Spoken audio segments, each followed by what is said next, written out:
2023কে বিদায় জানিয়ে এবার 2024কে স্বাগত জানানোর পালা।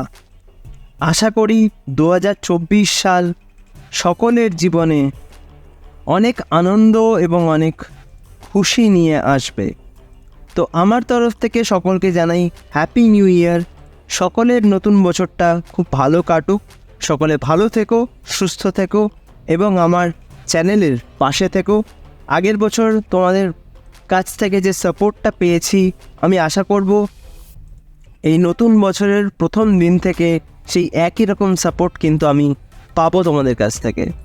তো এবার যদি একটু ভিডিওর কথায় আসি, এই মুহূর্তে দলবদলের খবরে সরগরম গোটা ফুটবল মহল।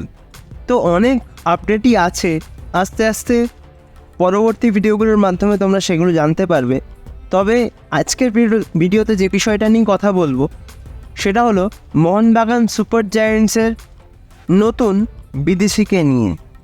তো অনেক আশা করে সিজনের শুরুতেই কিন্তু দুজন হাই প্রোফাইল স্ট্রাইকারকে সাইন করিয়েছিল মোহনবাগান সুপার জায়ান্টস, কিন্তু তাদের কাছ থেকে কিন্তু আশানুরূপ সেরকম পারফরমেন্স পাওয়া যায়নি। যে কারণে এই মুহূর্তে যে খবরটা সবচেয়ে বেশি ট্রান্সফার মার্কেটে ঘুরছে সেটা হচ্ছে হয়তো উইন্টার ট্রান্সফার উইন্ডোতেই আরমান্দো সাদিকুকে ছেড়ে দিতে পারে মোহনবাগান সুপার জায়ান্টস। এখন প্রশ্ন হলো, যদি আরমান্দো সাদিকুকে তারা ছেড়ে দেয় সেক্ষেত্রে তাদের প্রথম পছন্দ কে হতে পারে আরমান্দো সাদিকুর পরিবর্তে? সেইটা নিয়েও কিন্তু ট্রান্সফার মার্কেটে জল্পনা তুঙ্গে, প্রচুর নাম কিন্তু শোনা যাচ্ছে। তবে সবচেয়ে বেশি যে নামটা শোনা যাচ্ছে তারকা বিদেশি Brazilian Robson Robinho Mohun Bagan super জায়ান্টসে আসতে পারেন একটা লোন ডিলের মাধ্যমে। এরকমই কিন্তু বিভিন্ন রকম আপডেট বেরিয়ে আসছে। তবে আমি তোমাদেরকে বলি, রবসন রবিনোর মোহনবাগান সুপার জায়ান্টসে আসার সম্ভাবনা কিন্তু খুবই কম।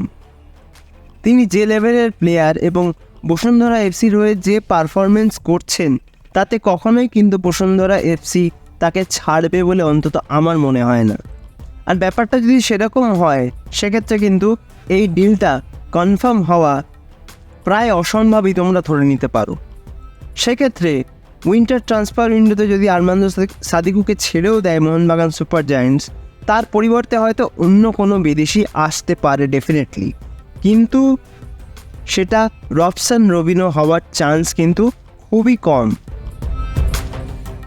এখন এটাই দেখার এই বিষয়ে ভবিষ্যতে আর কোনো আপডেট বেরিয়ে আসে কিনা।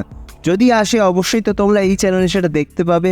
তার জন্য তোমাদের কিন্তু চ্যানেলটাকে সাবস্ক্রাইব করে রাখতে হবে। ভিডিওটা ভালো লাগলে লাইক, কমেন্ট, শেয়ারটা অবশ্যই করে দিও।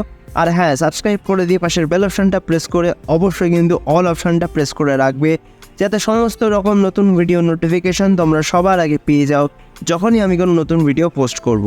তো আজকের মতো ভিডিওটা তাহলে এখানেই শেষ করছি। দেখা হবে আবারও পরবর্তী ভিডিওতে নতুন কোনো দিন, নতুন কোনো সময়। তোমরা ভালো থেকো, সুস্থ থেকো।